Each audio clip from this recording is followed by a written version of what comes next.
Hello प्यारे बच्चों, मेरा नाम है अनुज नैन। साइंस बाय अनुज नैन में आप सभी का स्वागत है।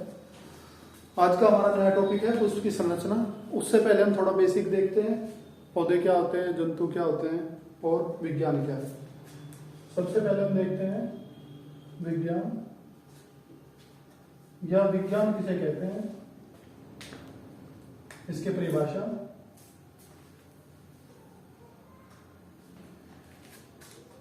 किसी भी विषय का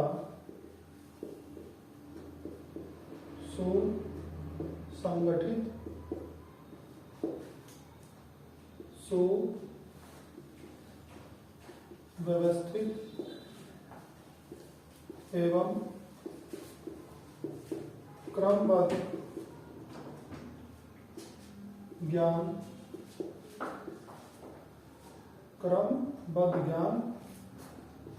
विज्ञान कहलाता है। किसी भी विषय का सुसंगठित, सुव्यवस्थित और क्रमबद्ध ज्ञान विज्ञान कहलाता है। विज्ञान को अलग अलग विद्वानों ने अलग अलग भागों में बांटा है। अगर हम बात करें नॉर्मली अपनी बॉटनी के लिए या जूलॉजी जंतु विज्ञान के लिए, तो जंतु विज्ञान, जंतु में जीव विज्ञान, जीव विज्ञान। अगर हम बात करें जीव विज्ञान के लिए, जीव विज्ञान, जीव विज्ञान को दो भागों में बांटा गया है। नंबर 1 जंतु विज्ञान, नंबर 2 वनस्पति विज्ञान। जीव विज्ञान को दो भागों में बांटने वाले वैज्ञानिक का नाम था अरस्तु। अब हम देखते हैं जीव विज्ञान क्या था। जीव विज्ञान विज्ञान की वह शाखा जिसमें सभी जीवित जीवों का अध्ययन किया जाता है, जीव विज्ञान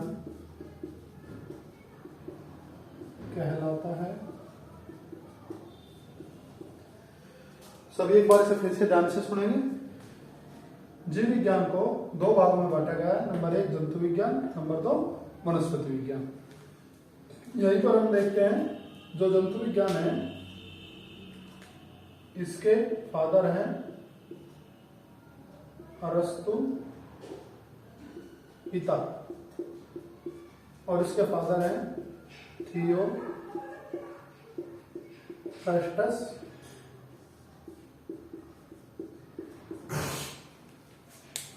जो जंतु विज्ञान है, जंतु विज्ञान के पिता अरस्तु कहलाते हैं। थियोफ्रस्टस वनस्पति विज्ञान के पिता कहलाते हैं। और जीव विज्ञान के पिता भी अरस्तु ही कहलाते हैं।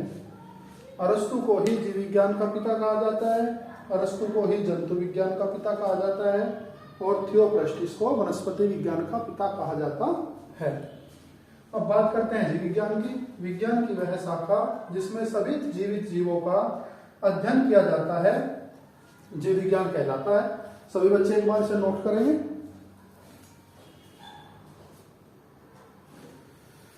इसके बाद देखते हैं हमारा अगला टॉपिक है क्या, जंतु विज्ञान।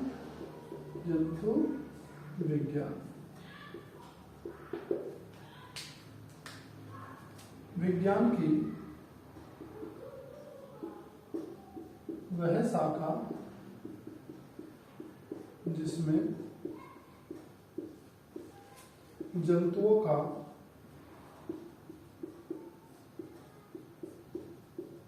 अध्ययन किया जाता है, जंतु विज्ञान कहलाता है। विज्ञान की वह शाखा जिसमें जंतुओं का अध्ययन किया जाता है, जंतु विज्ञान कहलाता है। एग्जाम्पल, जीव विज्ञान के एग्जाम्पल देख रहे हैं। जीव विज्ञान में हो जाएंगे पेड़ पौधे सभी जंतु। जो हमारा जंतु विज्ञान है, जंतु विज्ञान के अंदर एग्जाम्पल हो जाएंगे हमारे गाय भैंस मानव etc। ऐसे ही हमारा दूसरा पॉइंट है क्या, वनस्पति विज्ञान। वनस्पति विज्ञान विज्ञान की वह शाखा जिसमें सभी पेड़ पौधे झाड़ी का अध्ययन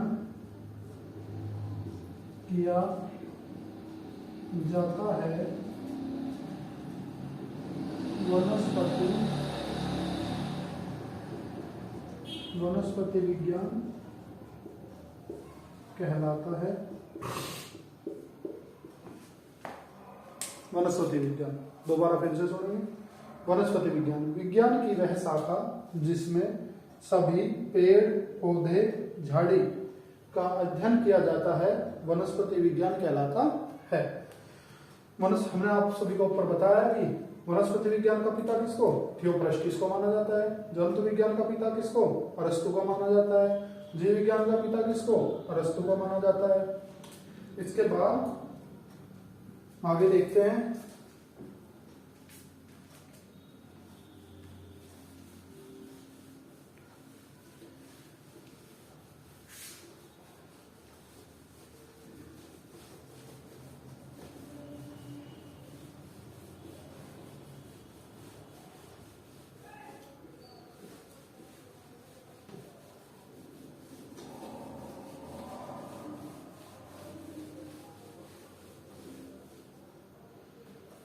हमारा वनस्पति विज्ञान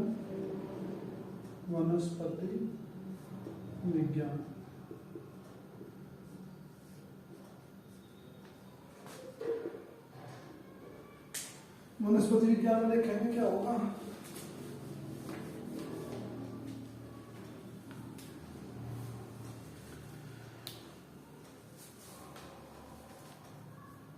वनस्पति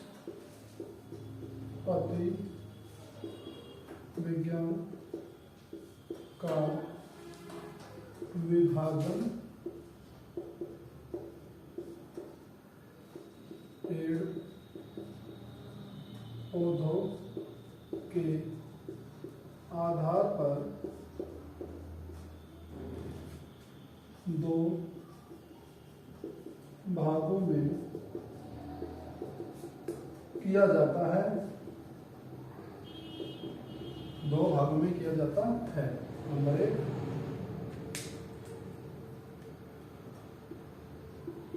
आवर्त बीजी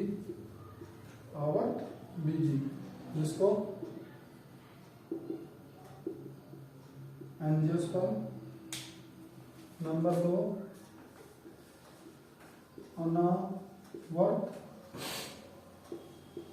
अनावर्त बीजी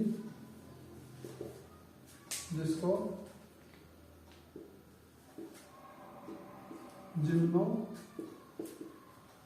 जिम्नोस्पर्म कहा जाता है। वनस्पति विज्ञान को पेड़ पौधों के आधार पर दो भागों में बांटा गया है। आवर्त बीजी जिसका एंजियोस्पर्म, अनावर्त बीजी जिसको जिम्नोस्पर्म कहा जाता है। अब हम बात करते हैं आवर्तबीजी। देखो पहले हम छोटा है हमारा, इसलिए हम बात करेंगे किसकी, अनावर्तबीजी, क्योंकि इसके बारे में बताने के लिए ज्यादा नहीं है। अनावर्तबीजी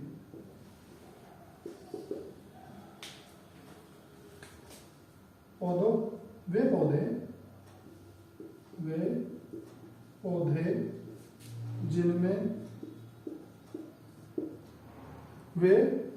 जिनमें फल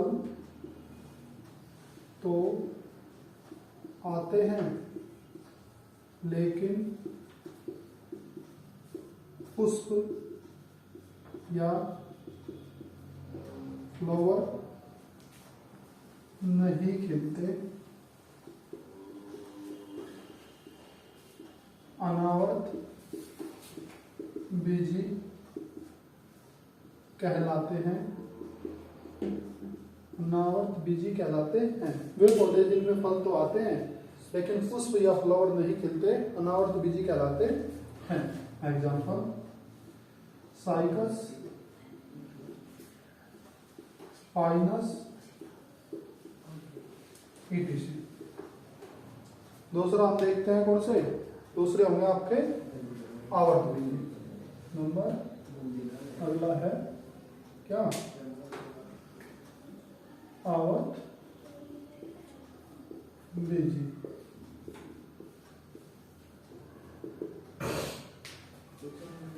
वे पौधे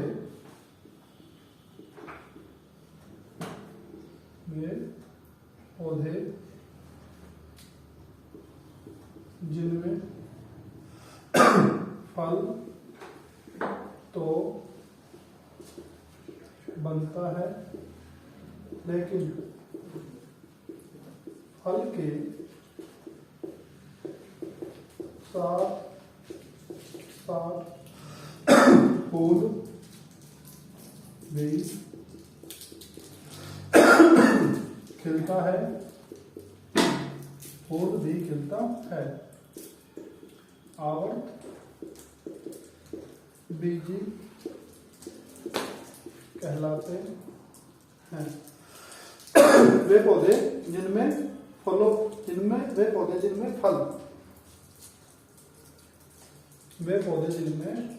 फल तो बनता है लेकिन फल के साथ साथ फूल भी खिलते हैं, आवर्त बीजी या एंजियोस्पर्मी प्लांट कहलाते हैं। एंजियोस्पर्मी प्लांट भी होंगे जिनके अंदर फ्लावरिंग होगी और जिम्नोस्पर्मी प्लांट भी होंगे जिनके अंदर फ्लावरिंग नहीं होगी। फ्रूट दोनों में पड़ेंगे, आवर्त बीजी में भी अनावर्त बीजी में भी। इसके बाद आगे देखते हैं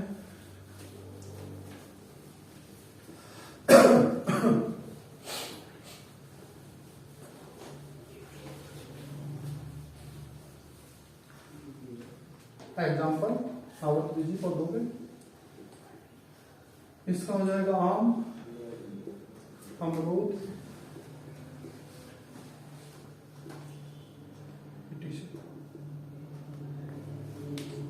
अब हम बात करते हैं आवर्त बीजी पौधों की। जब हम बात करते हैं पौधों के डिवीजन की या विभाजन की, पौधों या प्लांट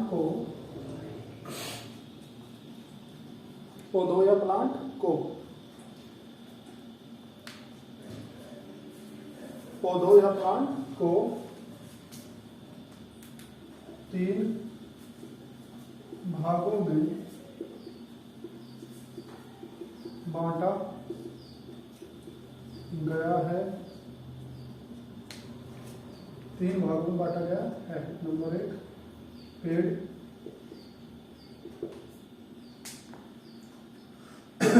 यह प्लांट का वह, इसे लिखने थोड़ा शॉर्ट लिखेंगे, पेड़ वे पौधे जिनका तना कठोर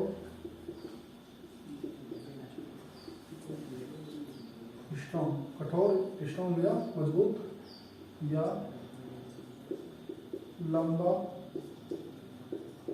होता है, जिनकी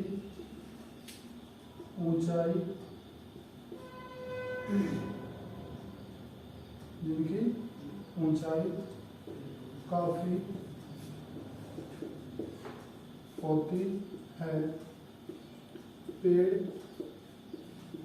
कहलाते हैं। पेड़ क्या होंगे? वे पौधे जिनका तना अर्थात स्टेम कैसा होगा? कठोर या स्ट्रॉन्ग होगा, या कैसा होगा? लॉन्ग या लंबा होगा, जिनकी ऊंचाई हाइट क्या होगी? ज्यादा होगी या काफी होगी, वे क्या कहलाएंगे? पेड़ कहलाएंगे। जैसे एग्जाम्पल आम, नीम, बरगद, पीपल, ईटीसी। ये हो गया हमारा क्या? पेड़। दूसरा आप देखते हैं पौधे। वे पौधे जिनका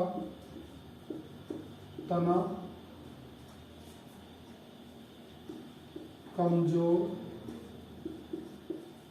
सॉफ्ट या छोटा, ड्वार्फ या दोनों।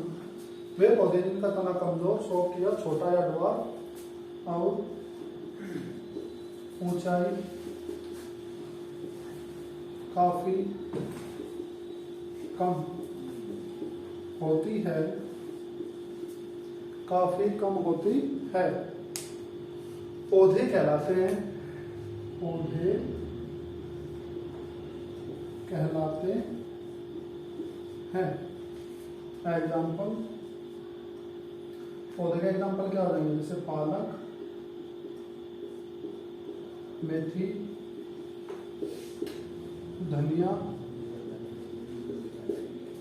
सौंफ, बथुआ आदि। अर्थात वे सभी पौधे जिनके तने कैसे हो? सॉफ्ट हो, छोटे हो या ड्वार्फ हो, ऊंचाई काफी कम हो, पौधे कहलाते हैं। एग्जाम्पल हो जाएंगे पालक, मेथी, धनिया, सौंफ, बथुआ आदि।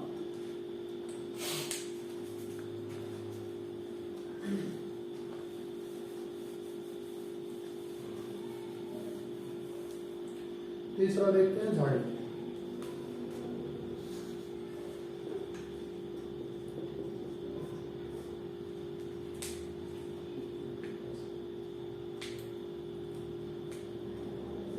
वे पौधे जिनका तना सॉफ्ट या हार्ड अर्थात कोमल या मजबूत, या dwarf and tall, dwarf and tall या टैल। सॉफ्ट, हार्ड, ड्वार्फ या टैल हो सकता है, लेकिन उसके तने या स्टेम पर कांटे, स्पाइन, कांटे या स्पाइन पाए जाते हैं। झाड़ी कहलाते हैं। झाड़ी कहलाते हैं। एग्जाम्पल, गुलाब, बेल, जिसको पत्थर बेल बोलते हैं, पत्थर, कुछ स्थान पर पत्थर बेल, या टिकर का पेड़। एक बार तीनों ध्यान से सुनेंगे दोबारा। प्लांट को उनकी संरचना के आधार पर 3 भागों में बांटा जा सकता है। पेड़, दूसरे हो जाएंगे क्या, पौधे, तीसरे हो जाएंगे झाड़ी। पेड़ क्या होंगे, वे पौधे जिनका तना कठोर अर्थात स्ट्रॉन्ग या लंबा, या टैल जिनकी ऊंचाई काफी अर्थात हायर होती है, पेड़ कहलाते हैं। एग्जाम्पल आम, नीम, बरगद, पीपल आदि।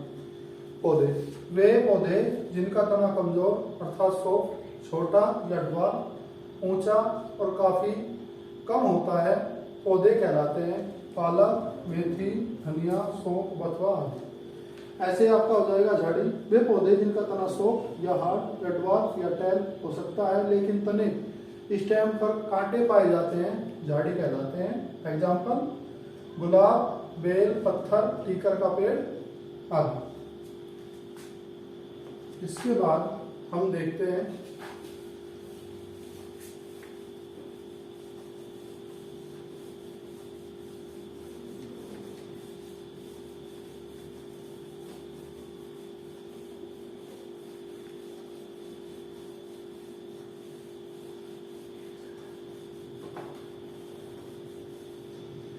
इसके बाद हम बात करते हैं पुष्प की।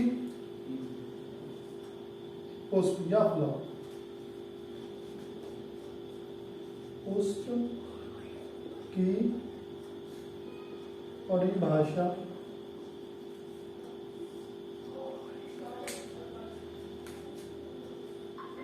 पौधे का वह भाग जो सबसे सुंदर, पौधे का वह भाग,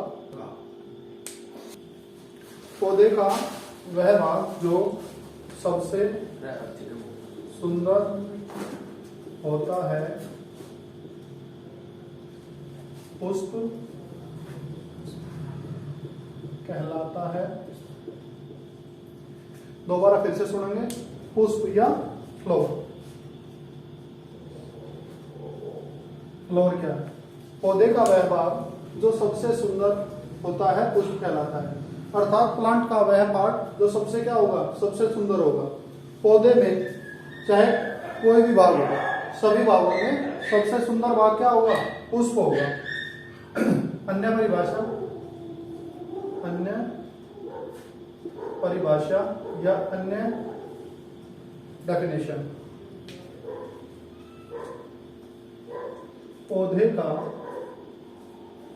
वह भाग, पौधे का वह भाग जो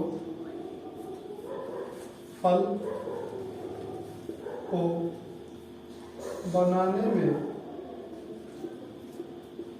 मदद करता है, बनाने में मदद करता है, पुष्प कहलाता है। बनाने में मदद करता है, पुष्प कहलाता है। अगर किसी भी प्लांट में या किसी भी पौधे में पुष्प न हो अर्थात फ्लावर न हो, तो वह क्या नहीं बना सकता, वह फल नहीं बना सकता। ये हमने आपको बता दिया, 2 प्रकार के होंगे, एंजियोस्पर्मी और जिम्नोस्पर्मी। एंजियोस्पर्मी वे होंगे जिनमें फ्लावरिंग होगी, जिम्नोस्पर्मी वे होंगे जिनमें फ्लावरिंग नहीं होगी, अर्थात फूल नहीं खिलेगा लेकिन फल बनेगा। तो जो एंजियोस्पर्मी प्लांट है, इनमें फल बनाने में सबसे बड़ा योगदान अगर हम किसी की बात करें तो कौन होगा, सबसे बड़ा योगदान होगा पुष्प का। अब हम बात करते हैं पुष्प की।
दलपुंज,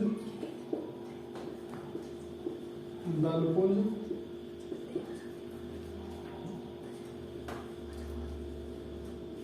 ओवरी, जिसको अंडाशय बोला जाता है, और इसी का एक अन्य नाम होगा मादा भाग। इनको बोला जाएगा ओमन, अंग्रेजी में बोला जाता है एंड्रोसियम, और उसको बोलेंगे नर भाग। ये होगा वर्तिका, वर्तिकाग्र। हम बात करते हैं पुष्प की। यह उभयलिंगी पुष्प होगा, उभयलिंगी, जिसको अंग्रेजी में बाई सेक्सुअल,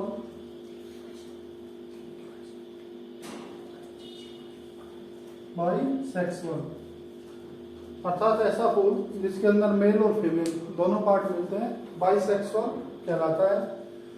जो उभयलिंगी पुष्प होगा या बाइसेक्सुअल फ्लावर होगा, उसके अंदर बाह्यदलपुंज, दलपुंज, या हम कहें जो उभयलिंगी पुष्प होगा या बाइसेक्सुअल फ्लावर होगा, उसके अंदर मेल और फीमेल दोनों भाग पाए जाएंगे।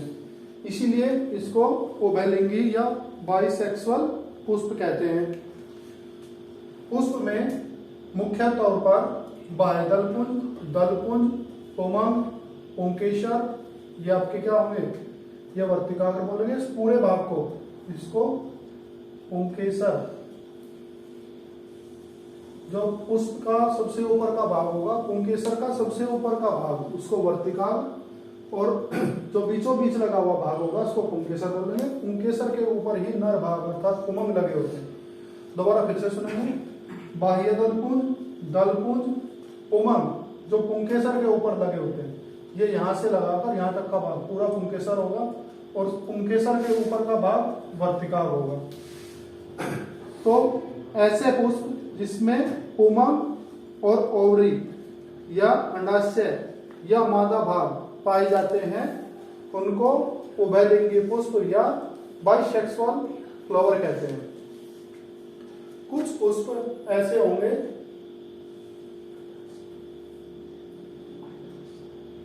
जिनमें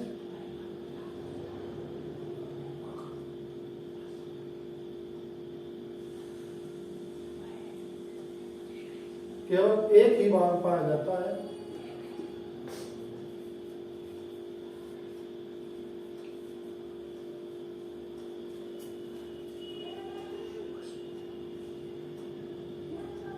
बाह्य दलपुंज, बाह्य दलपुंज,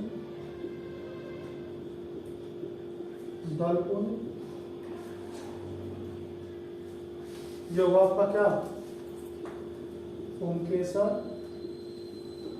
ये होगा वर्तिकाग्र, ये हो गया आपकी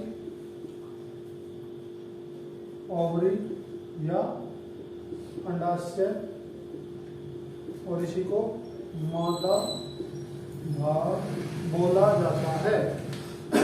ऐसे पुष्प जिनमें केवल मादा भाग पाया जाए उनको मादा पुष्प बोला जाता है, जिनमें नर भाग पाया जाए उनको नर पुष्प। इस पुष्प में केवल मादा भाग पाया जाता है, इसलिए इसको मादा पुष्प बोलते हैं।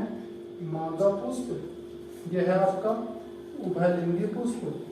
एक पुष्प आपका होता है जिसको बोलते हैं केवल नर पुष्प, अर्थात पुष्प को 3 भागों में बांटा जा सकता है।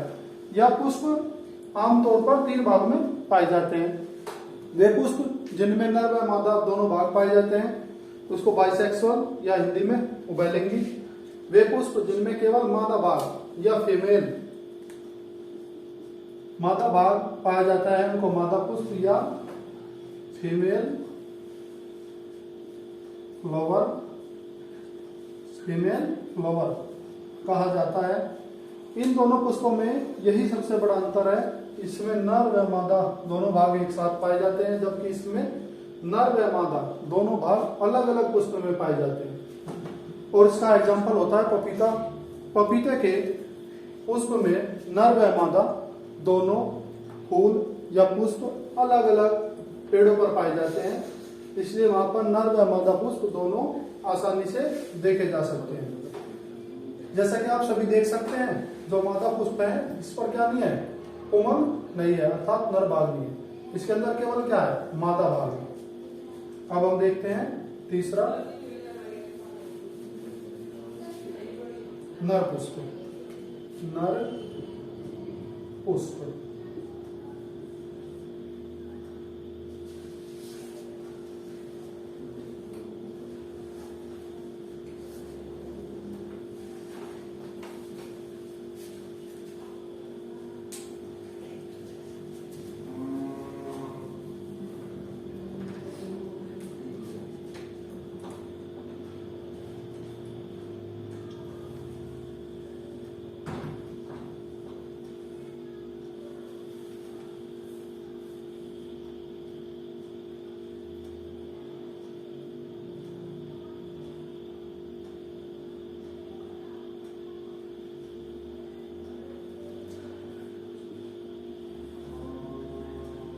बाह्य दल पुंज, बाह्य दल पुंज, दल पुंज, कोमल अर्थात कौन सा भाग, नर भाग या मेल पार्ट।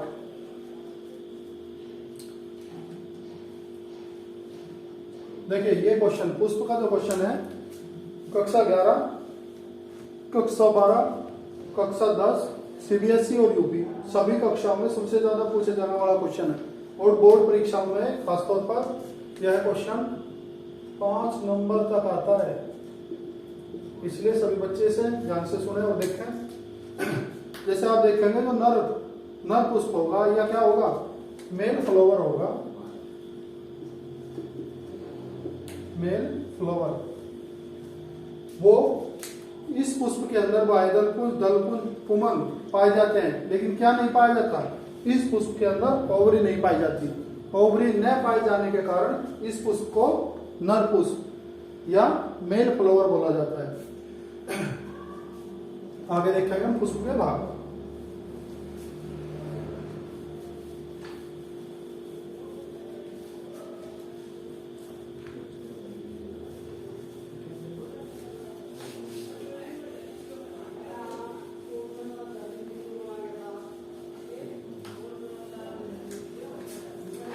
बात करते हैं नंबर 1, डंठल। यह पुष्प का वह भाग होता है जो पुष्प को तने से लगाए रखता है। यह पुष्प का वह भाग होता है जो पुष्प को तने से लगाए रखता है। जैसा कि आप सभी ने देखा होगा घिया, घिया की जो संरचना है, जैसे हमने बना ली है घिया,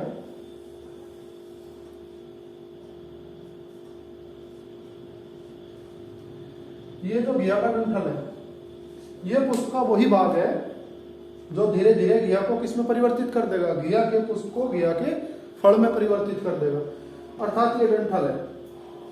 डंठल एक ऐसी संरचना है जो पुष्प से लगाकर फल तक पौधे से जुड़ा रहता है।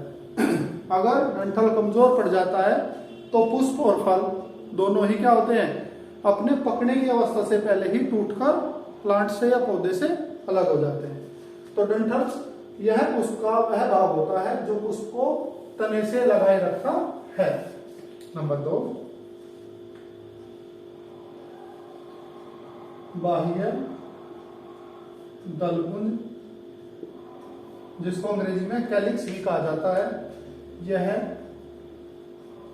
पुष्प का वह भाग होता है जो डंठल डंठल डंठल डंठल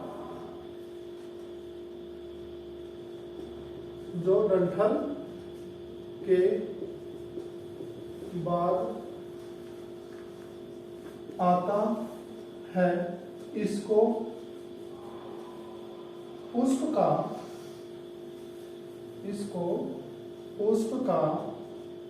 प्रथम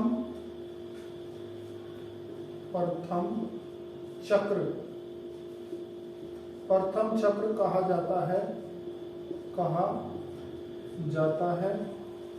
बाह्य दलपुंज। यह पुष्प का वह भाग होता है जो डंठल के बाद आता है, इसको पुष्प का प्रथम चक्र कहा जाता है। अधिकतर पौधों में बाह्य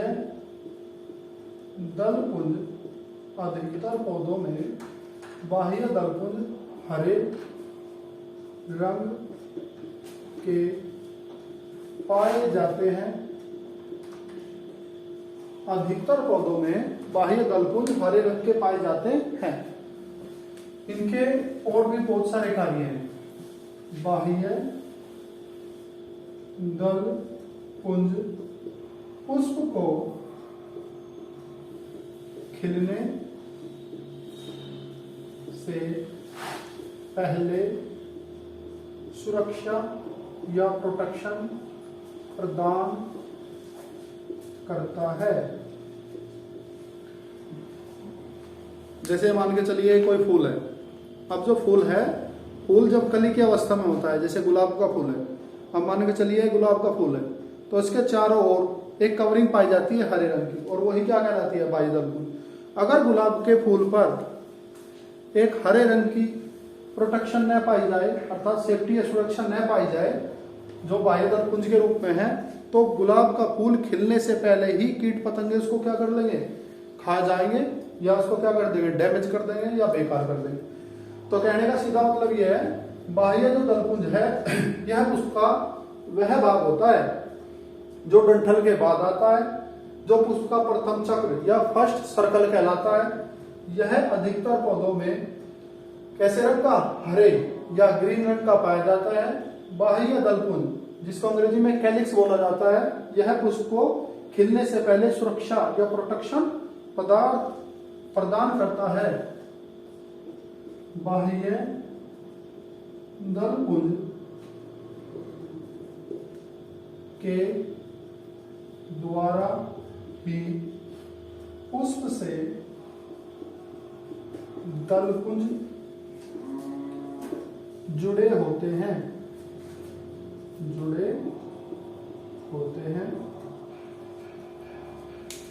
ये होगा हमारा बाह्य दलपुंज। तीसरा भाग देखते हैं। तीसरा भाग है दलपुंज। बाह्य दलपुंज को अंग्रेजी में कैलिक्स और दलपुंज को कोरोला बोला जाता है। यह पुष्प का दूसरा चक्र होता है या सर्कल होता है, जो दूसरा चक्र होता है जो बाह्य दलपुंज से जुड़ा होता है। बाह्य दलपुंज से जुड़ा होता है। आगे देखते हैं। बाह्य दलपुंज से जुड़ा होता है। यह रंग बिरंगा अर्थात कलर्ड होता है। यह अलग अलग पुष्पों में अलग अलग पौधों के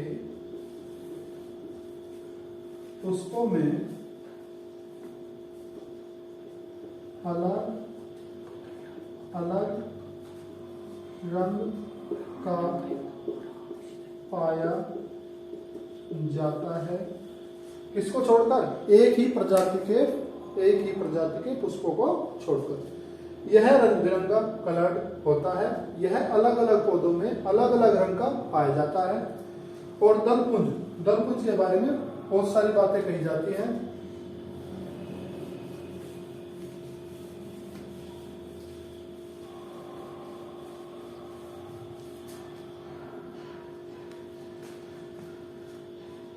कोई भी पुष्प कितना सुंदर होता है, कोई भी पुष्प कितना सुंदर होता है, यह दलपुंज, यह दलपुंज पर निर्भर करता है। कोई भी पुष्प जो सुंदर पुष्प होता है या सुंदर पुष्प की श्रेणी में आता है, उस पुष्प में सबसे सुंदर अगर कोई भाग पाया जाता है तो वह दलपुंज कहलाता है। अर्थात दलपुंज किसी भी पुष्प का सबसे सुंदर भाग होता है। जैसे गुलाब में यह सबसे सुंदर दिखाई देता है। इसके बाद हम बात करते हैं, हमारा क्या हो गया, डंठल हो गया, बाह्य दलपुंज हो गया, दलपुंज हो गया। उसके बाद हम बात करते हैं पुंकेसर। यह हम बात करते हैं थोड़ा और इसी के बारे में, दलपुंज के बारे में थोड़ी सी बात हो गई, वो भी देखना आप ध्यान से।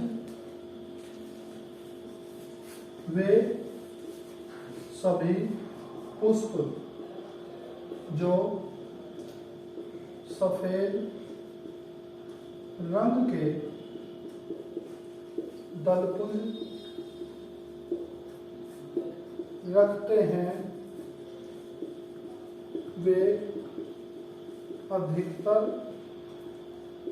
वे अधिकतर रात के समय खिलने वाले होते हैं।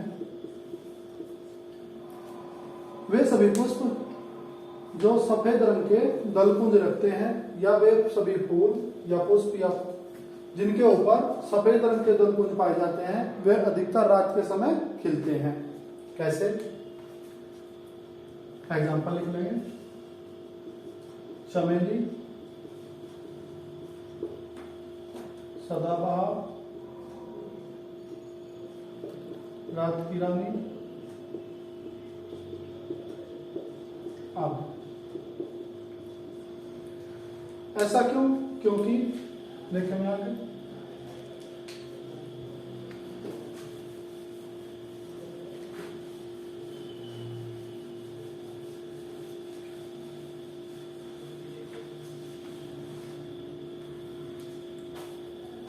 क्योंकि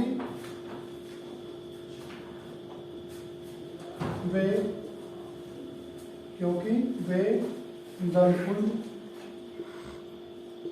जो रात में खिलने वाले पुष्पों में पाए जाते हैं, उनमें उनके दलपुंज में रंग कोई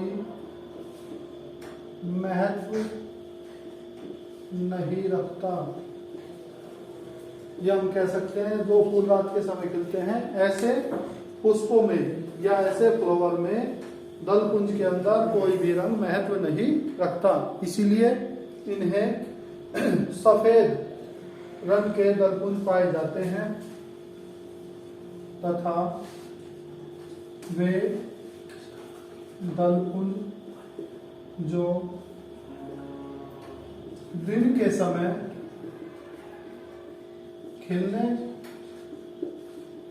वाले पुष्पों में पाए जाते हैं। दिन के समय खिलने वाले पुष्पों में पाए जाते हैं। वे दलकुन या कोरोला रंग बिरंगे रंगों से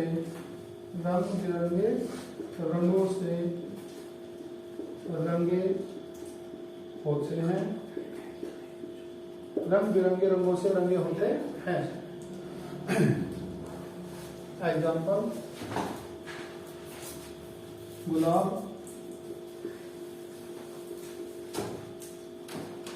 अमरूद, गेंदा, etc.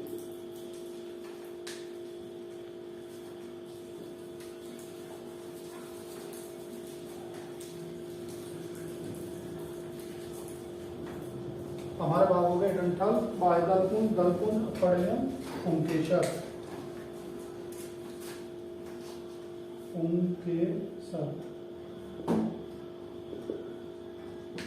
यह पुष्प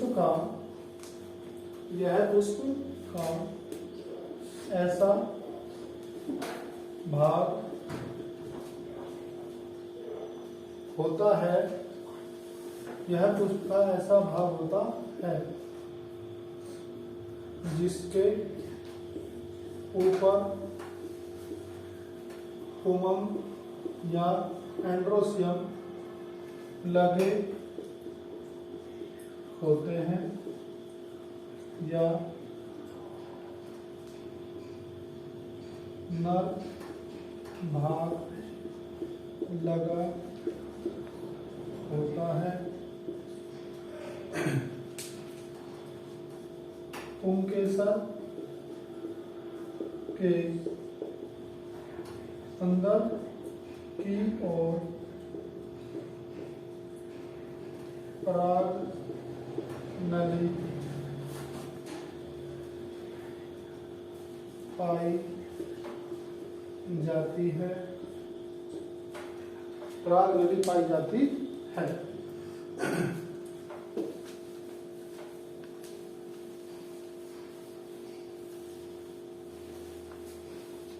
पराग नली पाई जाती है। इसके बाद हम देखते हैं पुंकेसर के साथ ही वर्तिकाग्र जुड़ा होता है। वर्तिकाग्र जुड़ा होता है। वर्तिकाग्र पुष्प के साथ वर्तिकाग्र जुड़ा होता है। इसके बाद हम बात करते हैं अपने अगले पॉइंट वर्तिकाग्र की। वर्तिकाग्र जिसको स्टाइल भी कहा जाता है, यह पुष्प का सबसे ऊपर वाला भाग होता है। सबसे ऊपर वाला भाग होता है जो पुंकेसर के ऊपर की ओर लगा होता है। ऊपर की ओर लगा होता है। इस भाग में चिपचिपा रसदार पदार्थ भरा रहता है जिसको पराग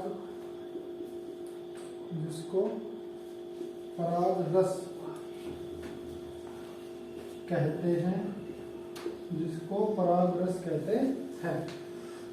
चिपचिपा रसदार पदार्थ भरा रहता है जिसको पराग रस कहते हैं। इसी रस को प्राप्त करने के लिए भंवरे या कीट पतंगे जैसे मधु मक्खी या हनी बी। इसी रस को प्राप्त करने के लिए भंवरे या कीट पतंगे जैसे मधुमक्खी पुष्पों के ऊपर मंडराती रहती है। फिर से सुनेंगे। यह पुष्प का सबसे ऊपर वाला भाग होता है जो पुंकेसर के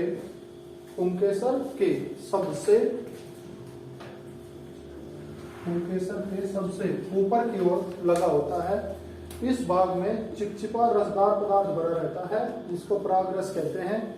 इसी रस को प्राप्त करने के लिए भंवरे या कीट पतंगे जैसे मधुमक्खी पुष्पों के ऊपर मंडराती रहती है। इसी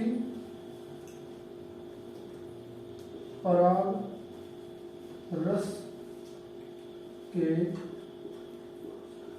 कारण मधुमक्खी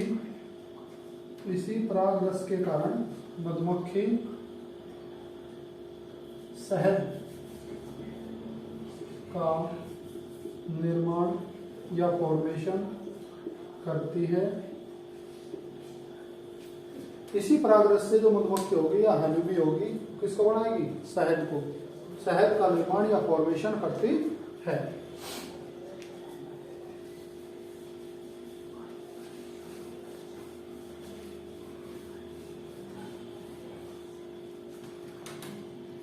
जो कीट होता है, कीट के जो पैर होते हैं झाड़ूनुमा होते हैं। जब भी कोई कीट पराग रस पाने के लिए पुष्प के ऊपर जाकर बैठता है तो उसके झाड़ूनुमा पैर के अंदर पराग कण चिपक जाते हैं और वही पराग कण पुष्प के वर्तिकाग्र पर पहुंचकर परागण की क्रिया कर देते हैं और इसी परागण की प्रक्रिया के कारण पुष्प फल में परिवर्तित हो जाता है, निर्माण करती है। इसके बाद देखते हैं इसी पराग रस के कारण मधुमक्खी शहद का निर्माण करती है। यही पराग रस अपने साथ कीटों या इंसेक्ट कीटों से आए हुए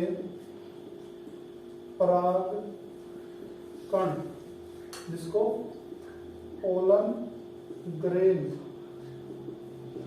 आए हुए पराग कण या पोलन ग्रेन को अपने साथ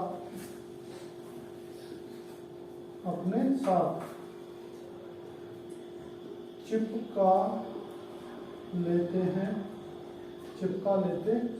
जिससे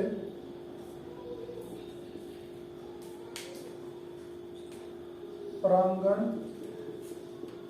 की प्रक्रिया पूर्ण हो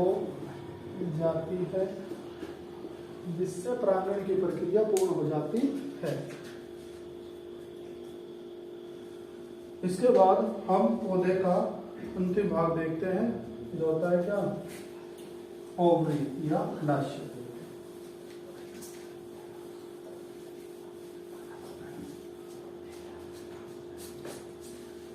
ओवरी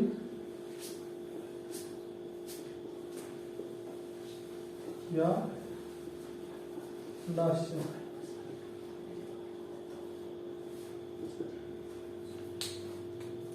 यह पुष्प का सबसे अंतिम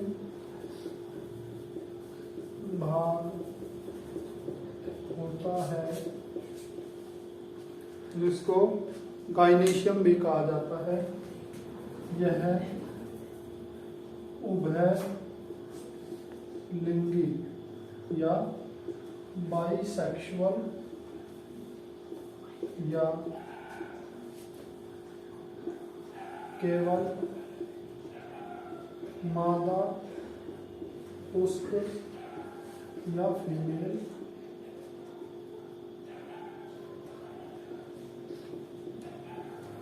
फ्लावर में पाया जाता है या फीमेल फ्लावर में पाया जाता है। ओवरी के अंदर ही सीड या बीज का निर्माण होता है। हम कह सकते हैं ओवरी के अंदर ही सीड फॉर्मेशन या बीज का निर्माण होता है। प्रारंभ में ओवरी के अंदर बीज या सीड के अंदर बीज काफी छोटे होते हैं जो धीरे धीरे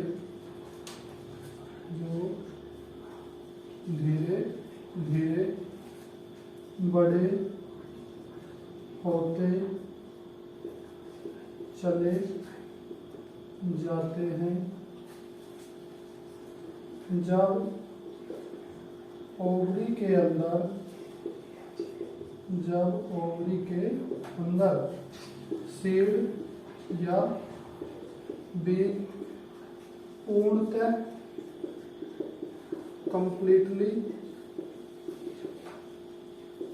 या कंप्लीटली पक या मैच्योर पूर्णतः कंप्लीटली या पक जाते हैं तो हम कहते हैं कि फल पक गया है या फल मैच्योर हो गया है।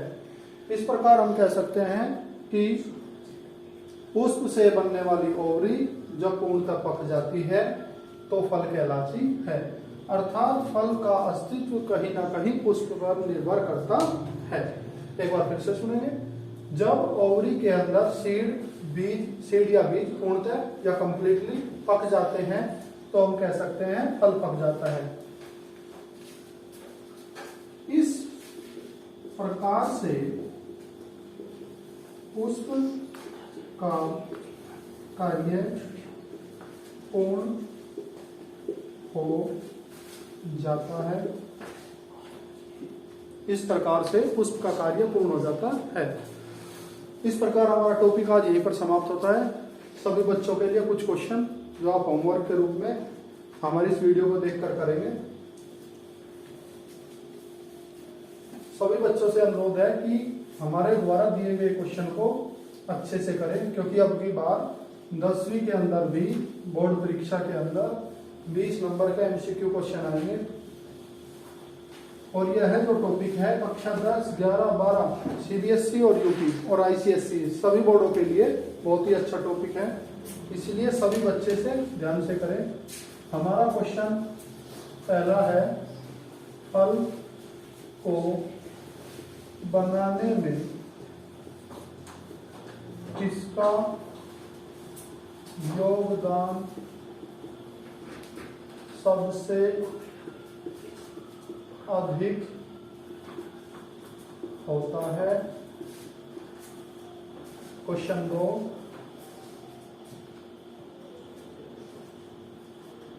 आवर्त बीजी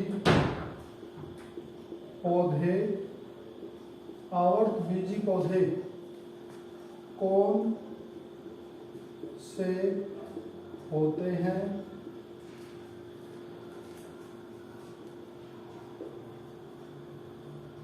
दिन के समय अर्थात जो पुष्प दिन के समय खिलते हैं, दिन के समय खिलने वाले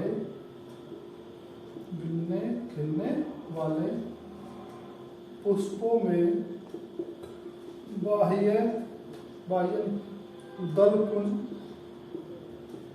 किस रंग के होते हैं?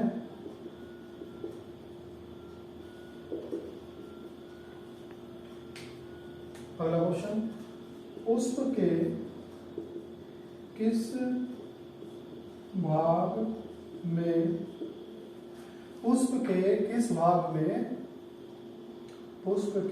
भाग में पराग रस भरा होता है? अगला क्वेश्चन, पुष्प को सबसे सुंदर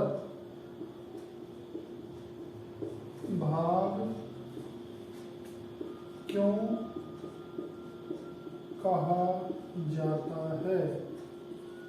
अगला क्वेश्चन, पुष्प में नर भाग को क्या कहते हैं? अगला क्वेश्चन, पुष्प में मादा भाग को क्या बोला जाता है? सभी बच्चों से अनुरोध है, हमारे द्वारा आपको पढ़ाया गया काफी अच्छे से समझ में आया होगा, इसलिए सभी बच्चों से अनुरोध है कि हम भी जब ही नई वीडियो बना पाएंगे जब आप हमारा सहयोग करोगे। इसलिए सभी बच्चे अच्छे से सहयोग करें, अपने सभी दोस्तों को हमारी वीडियो को शेयर करें, अधिक से अधिक लाइक करें, कमेंट करें, ताकि हम अच्छे से अच्छे टॉपिक आपके लिए ला सकें और हमें भी ये लगे हमारे द्वारा पढ़ाया गया आपको अच्छे से समझ में आ रहा है। इसलिए एक और दूसरी चीज, सभी बच्चे अब बोर्ड परीक्षा का समय आ गया है, खास तौर पर ध्यान दें अपनी पढ़ाई पर। और अब की बार एक विशेष सूचना जो दी जा रही है, अखबारों में भी रोज आ रहा है, अगर कोई भी बच्चा कक्षा 10 की OMR सीट आएगी, अर्थात गोले भरने वाली सीट आएगी, अगर उसमें कोई भी बच्चा अपनी एंट्री गलत करता है तो उसके 20 के 20 नंबर गलत मान लिए जाएंगे। अर्थात एंट्री सभी बच्चों को अच्छे से करनी है। और हमारे जो ये टॉपिक है पुष्प की संरचना, ये बोर्ड परीक्षा में 5, 6, 7 नंबर तक काफी ज्यादा मात्रा में आता है। इसलिए सभी बच्चे इन क्वेश्चनों के आंसर अपनी कॉपी में लिखें और हमें कमेंट बॉक्स में दें। ठीक है, धन्यवाद।